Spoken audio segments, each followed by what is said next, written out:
Hello guys, మనకి క్రికెట్లో మాత్రమే కాదు రియల్ లైఫ్లో చూసుకున్నా సరే ఒక్కసారి కనుక మనం సక్సెస్ అయ్యాము అంటే మనం ఏం చేసినా సరే రైటే అంటారు అందరూ. సో అలా కాకుండా ఒక్కసారి కనుక ఫెయిల్ అయ్యావు అంటే దాని గురించి ఏమీ తెలియనోడు కూడా వీడు తప్పు చేశాడని చెప్పేసి ప్రతి ఒక్కరు విమర్శిస్తూ ఉంటారు. సో ఈ సినారియోనే శుభ్మన్ గిల్ విషయంలో కూడా జరిగింది.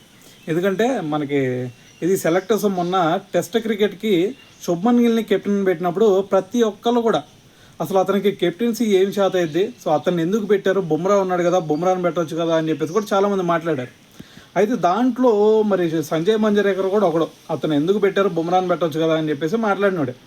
అయితే నిన్న శుభ్మన్ గిల్ ఫస్ట్ ఇన్నింగ్స్లో 127 రన్స్ చేశాడు కదా. మరి ఆ 127 రన్స్ చేసినప్పుడు అతను మళ్ళీ ఒక ఇంటర్వ్యూలో మాట్లాడాడు, నేను అంతకుముందు అతన్ని ఎందుకు కెప్టెన్గా పెట్టారని చెప్పేసి నేను అన్నాను. అయితే ఇప్పుడు చూసుకుంటే నేను ఏదైతే అన్నానో సో దాన్ని రాంగ్ చేసి చూపించాడు శుభ్మన్ గిల్. అయితే నేను అతని టెక్నిక్ అంతకుముందు చూసుకుంటే అతని టెక్నిక్లో కొంచెం లోపం ఉంది.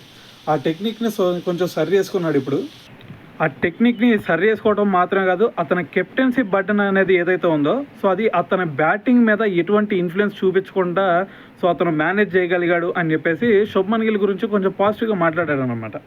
అయితే మరి ఒకప్పుడు చూసుకుంటే ఇదే సంజయ్ మంజరేకర్ మరి శుభ్మన్ గిల్ గురించి యాంటీగా మాట్లాడి ఇప్పుడు ఎందుకు పాజిటివ్గా మాట్లాడుతున్నాడు అంటే కేవలం దీనికి రీజన్ సక్సెస్ అనే చెప్పాలి.